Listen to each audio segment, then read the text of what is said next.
Ukrainian ambassador to the United States. This is the chance for President Joe Biden to lay out his priorities before the newly sworn-in Congress. Days ahead of Tuesday night's speech, White House Press Secretary Karine Jean-Pierre warned that the speech is often reworked until the very last moment. But she said some topics are a safe bet.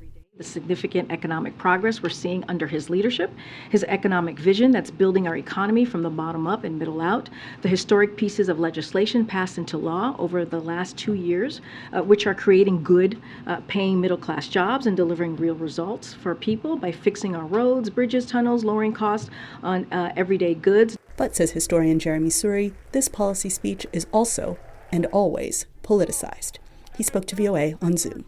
The politics matter for policy. So this is the opportunity the president has each year to try to set the agenda and to frame the public debate in ways that will benefit him and his party, but also hopefully create pressures toward the policy goals that he has. Suri said he expects Biden to revisit his previous remarks on the soul of the nation and what he sees as threats to democracy from the far right.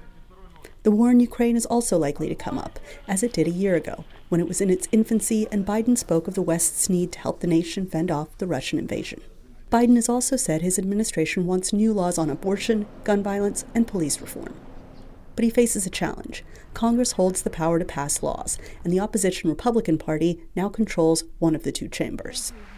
New House Speaker Kevin McCarthy, who will take his seat behind the president on Tuesday, is locked in a debate with Biden over how to spend American taxpayer money. Republicans seek major cuts to government spending. I've been very clear. The current path we're on, we cannot sustain. We got to change the directory to put ourselves on a path to balance.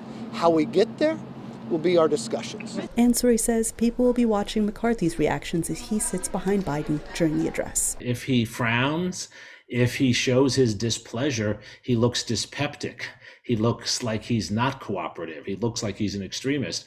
But if he looks too happy to engage with President Biden, then of course he will alienate the far right in his party, the small group within his party and within the House who are demanding that he take on the president. This mix of politics, policy, pomp, and personalities will be on full display when Biden speaks Tuesday night.